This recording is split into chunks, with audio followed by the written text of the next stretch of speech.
অভিনেতা বিবেক ওবরয় সম্প্রতি এক মন্তব্যে নতুন বিতর্কের জন্ম দিয়েছেন। তিনি প্রশ্ন তুলেছেন, কে শাহরুখ খান?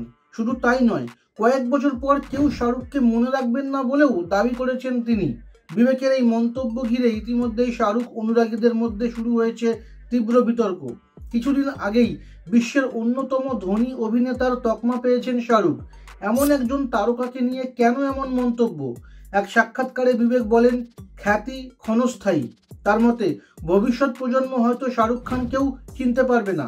তিনি তুলনা টেনে বলেন, 2050 সালে লোকে এই প্রশ্নও করতে পারে, কে শাহরুখ খান?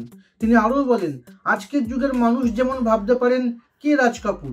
আমি আপনি ওকে চলচ্চিত্রের ঈশ্বর বলতে পারি, কিন্তু আজকের যুগে রণবীর কাপুরের কোনো অনুরাগীকেই জিজ্ঞেস করে দেখুন, তারাও হয়তো রাজ কাপুরকে চিনতে পারবেন না। ইতিহাস এভাবেই আমাদের সবাইকে মুছে দেয়। বর্তমানে বিবেক ওবরয় তার আসন্ন ছবি মাস্তি 4-এর প্রচারে ব্যস্ত। এরপর তাকে প্রভাস অভিনীত স্পিরিট ছবিতেও দেখা যাবে। চ্যানেলটি ভালো লাগলে এবং সিনেমার আরও খবর পেতে অবশ্যই সাবস্ক্রাইব করুন।